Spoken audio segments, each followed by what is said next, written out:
merupakan ibadah yang dimulai pada masa Nabi Ibrahim alaihissalam. Adik-adik semua tahu Nabi Ibrahim alaihissalam? Tahu kan? Mulanya Ibrahim bermimpi diperintahkan untuk menyembelih. Dia diperintahkan, ada yang tahu gambarannya? Dia diperintahkan untuk menyembelih anaknya. Ya. Menyembelih putranya, yaitu Nabi. Ada yang tahu? Nabi Ismail ya. Pada mimpi yang pertama ia tidak yakin kalau mimpinya itu benar-benar datang sebagai wahyu dari Allah Subhanahu wa taala. Jadi Nabi Ibrahim alaihissalam diperintahkan oleh Allah Subhanahu wa taala untuk menyembelih anaknya, itu Nabi Ismail alaihissalam.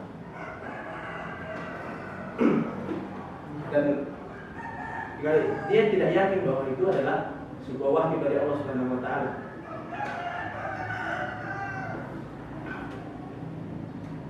Dia yakin itu adalah bisikan setan. Sejarahnya seperti itu. Bahwa sejarah dari kurban itu adalah Nabi Ibrahim alaihissalam diperintahkan oleh Allah Subhanahu wa taala untuk menyembelih anaknya, yaitu putranya, yaitu Nabi Ismail alaihissalam. Dan dia bingung, apakah ini adalah wahyu dari Allah Subhanahu wa taala atau bisikan dari setan. Yang ketiga, pada mimpi Ibrahim mengalami mimpi ketiga kali. Yang pertama dia pertama dan kedua dia mengira itu adalah wahyu atau dia ragu. Dia mengira itu wahyu atau bisikan setan. Tapi mimpi ini datang terus-menerus sampai 3 kali. Dan yang ketiga kalinya Nabi Ibrahim bermimpi lagi bahwa Allah memerintahkan Nabi Ibrahim untuk menyembelih putranya, yaitu Nabi Ismail alaihissalam. Nabi Ismail alaihissalam diperintahkan dari Nabi Ibrahim alaihissalam diperintahkan Allah Subhanahu wa taala untuk menyembelih siapa? Yaitu Nabi Ismail alaihissalam. Dan mimpi yang ketiga, dia benar-benar yakin bahwa itu adalah wahyu dari Allah Subhanahu wa taala. Dia yakin betul apa yang ada di dalam mimpinya itu merupakan perintah Allah Subhanahu wa taala. Jadi sampai mimpi ketiga baru Nabi Ibrahim alaihissalam yakin bahwa ini adalah wahyu dari Allah Subhanahu wa taala. Ada yang tahu wahyu di sini? Apa itu wahyu? Wahyu itu adalah perintah atau hukum yang turun dari Allah Subhanahu wa taala. Wahyu seperti apa? Wahyu yang turun pada Nabi Muhammad SAW wahyu yang terbaik, wahyu yang paling mulia yang turun kepada Nabi Muhammad SAW adalah apa? Yang kita tiap kali kita membacanya, tiap kali kita mendengarnya, ada yang tahu? Al-Quran. Itu adalah wahyu terbaik dan wahyu yang paling terbaik di dunia ini yang turun dari Allah Subhanahu wa taala itu Nabi Muhammad SAW. Pada suatu hari Nabi Ibrahim AS menyembelih kurban fisabilillah di jalan Allah. Dia menyembelih kurban di jalan Allah, menyembelih kurban.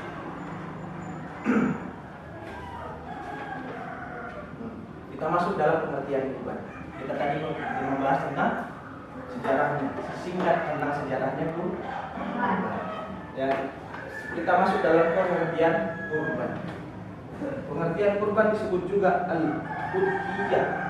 Al-udhiyah dalam bahasa Arab al-udhiyah, yaitu binatang ternak yang disembelih pada hari raya Nahar. Hari raya Nahar atau kurban. Kurban secara bahasa berasal dari bahasa Arab qoroba. Qoroba yang artinya, ada yang tahu artinya qoroba? Qoroba ya, qorob dalam bahasa Arab artinya, ada yang tahu? Qoroba dalam bahasa Arab artinya adalah dekat. Intinya dari kurban adalah mendekatkan diri kepada Allah Subhanahu wa taala. Dan secara istilah, kurban adalah beribadah kepada Allah Subhanahu wa taala dengan cara menyembelih hewan tertentu pada hari raya haji. Pada hari raya haji dan hari tasyrik. Ada yang tahu hari tasyrik itu tanggal berapa saja? Hari tasyrik tanggal 11, 12, dan 13 Zulhijjah yang diniatkan semata-mata untuk mendekatkan diri pada Allah Subhanahu wa taala. Inti dari kurban adalah untuk mendekatkan diri kita kepada Allah Subhanahu wa taala. Kita mengkurbankan diri, kita membeli hewan untuk dikurbankan pada bulan pada hari raya Idul Adha untuk apa? Untuk apa? Untuk mendekatkan diri kepada Allah Subhanahu wa taala. Ibadah kurban yang dilaksanakan pada hari-hari tasyrik karena Allah Subhanahu wa taala. Ibadah untuk menghidupkan syariat Nabi Ibrahim alaihissalam yang kemudian disyariatkan pula kepada Nabi Muhammad SAW. Nabi Muhammad SAW bersabda, "Man amila amiyah, man amila damiyah, amalan min amalin yaumin nahri, ahabba ila Allah min ihraqid dami, innahu lailatul yaumal qiyamati biquruni wa ash'ariha wa at'al fiha wa inna ad-dam la yaqa'u min Allah bikam makanin qabla an yaqa'u ala ardi fatibu biha nafs." Yang artinya tiada suatu amalan yang dilakukan oleh manusia pada hari raya kurban yang lebih dicintai oleh Allah Subhanahu wa taala daripada menyembelih hewan kurban. Sesungguhnya hewan kurban itu pada hari kiamat kelak akan datang beserta dengan tanduk-tanduknya, bulu-bulunya dan kuku-kukunya, dan sesungguhnya sebelum darah kurban itu menyentuh tanah, dia atau pahalanya telah diterima di sisi Allah Subhanahu wa taala. Maka berkumpullah kamu semua dengan pahala kurban. Yang kedua, kita masuk dalam hukum kurban. Hukum kurban melaksanakan kurban bila sunnah muakkad. Ada yang tahu sunnah muakkad, ada yang tahu artinya dari sunnah. Dan hukum Islam ada berapa? Ada yang tahu hukum Islam ada berapa? 5. Yang pertama,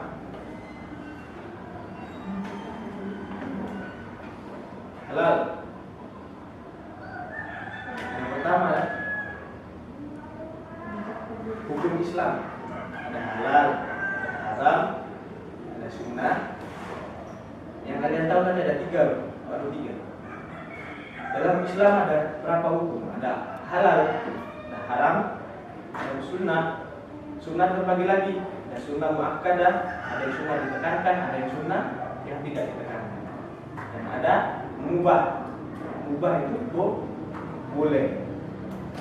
Dan yang ada makruh. Makruh itu dibenci. Jadi kita mempunyai pemahaman baru yang kelima. Hukum Islam yang pertama adalah halal, haram, sunnah, terus mubah. Mubah itu boleh. Yang terakhir makruh. Makruh itu dibenci. Melaksanakan hukumnya sunnah muakkad. Jadi kita sunnah muakkad itu adalah sunnah. Ada yang tahu sunnah artinya apa? Sunnah dilakukan mendapatkan pahala, dan jika tidak dilakukan tidak apa-apa. Sunnah. Jadi sunnah itu jika dilakukan mendapatkan pahala, jika tidak dilakukan tidak apa-apa. Jadi ada tambahnya sunnah muakkad. Sunnah muakkad yang apa tuh? Dalam bahasa Arab itu ta'kid. Ta'kid itu adalah menekankan, ditekankan. Jadi sunnah, amalan yang sunnah, amalan yang boleh dilakukan mendapatkan pahala, boleh dilakukan. Tapi ini ditekankan oleh Allah Subhanahu wa taala. Jadi ditekankan hukumnya sunnah muakkad. Jadi sunnah yang ditekankan, sunnah muakkad. Atau sunnah yang sangat dianjurkan. Istilahnya bahasa paling gampangnya dianjurkan adalah dan mendekati wajib bagi mereka yang memenuhi syarat-syarat sebagai berikut. Jadi hukumnya sunnah muakkad harus dianjurkan, tapi ada syaratnya juga. Harus ada syaratnya. Orang yang ingin berkurban harus memenuhi syarat-syaratnya. Sebagai berikut. Yang pertama adalah harus beragama Islam. kedua, dia harus balik dan berakal. Kalau ada yang tahu artinya balik? Balik B-A-L-I-K-H, bukan balik, bukan B-A-L-I-K. Apa di sini ada yang sudah balik? Balik itu orang yang sudah berakal, dia sudah dewasa dan sudah dia mememban semua apa yang telah dia lakukan. Mutakalif, istilah fikihnya lainnya ada mutakalif. Dia balik sih berarti sudah besar, sudah mempunyai dalam IPA itu atau sains itu adalah dia mempunyai jakun, dia sudah puber, sudah mimpi basah. Kalau yang perempuan sudah haid, seperti itu kalau balik dan berakal. Yang kedua itu ada dua syarat, ada balik dan berakal. Berakal artinya dia mempunyai akal atau tidak gila. Ya, sehat walafiat, sangat sehat dan tidak mempunyai gangguan jiwa sama sekali. Yang ketiga adalah merdeka, bukan budak atau hamba sahaya. Tapi zaman sekarang sudah tidak ada budak itu pada zaman Quraisy dahulu sebelum masuknya Islam belum turunnya Islam ke dunia ini, sebelum datangnya Nabi Muhammad SAW. Tapi pada masa Nabi Muhammad SAW berdakwah dan menyebarkan Islam masih ada perbudakan. Tapi setelah Islam datang sebagai rahmatan lil alamin, budak dihapuskan oleh Nabi Muhammad SAW dan Allah Subhanahu wa taala menurunkan wahyunya untuk menghapuskan perbudakan di dunia ini. Yang keempat adalah mampu untuk berkorban. Syarat yang keempat ini seseorang itu harus mampu. Dari segi apa mampunya?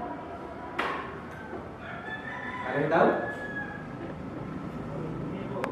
Dari segi materi, dia mampu membeli hewan kurban.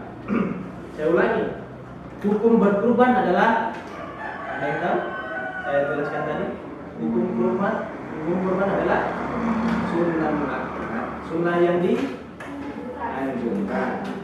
Allah Subhanahu wa taala berfirman dalam surat Al-Kautsar ayat 1-3. Inna a'tainakal kautsar fasholli lirabbika wanhar inna syani'akal huwal abtar. Yang artinya sesungguhnya kami telah memberikan kepadamu nikmat yang banyak. Inna a'tainakal kautsar, sesungguhnya aku telah memberikan kamu nikmat yang banyak. Maka dirikanlah sholat karena Tuhanmu dan berkurbanlah. Dan yang kedua, fasholli lirabbika wanhar. Wanhar itu adalah berkurbanlah. Jadi tekankan dalam ini, fasholli lirabbika, dan sholatlah dan beribadahlah kepada Tuhanmu atau Allah Subhanahu wa taala dan berkurbanlah. Sesungguhnya orang-orang yang membencimu adalah dialah yang terputus. Juga diterangkan dalam surat Al-Quran, surat An-Nahl.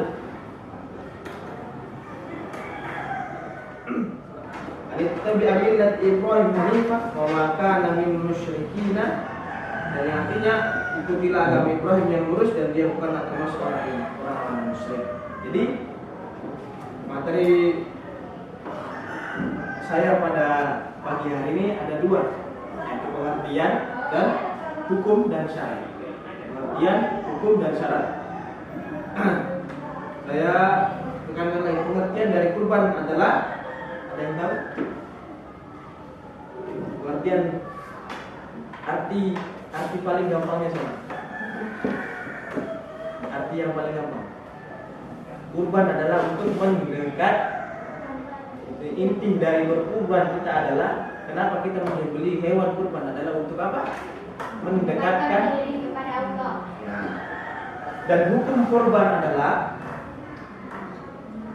sunnah muakkad. Sunnah muakkad. Dan syarat dari kurban adalah, pertama adalah Islam.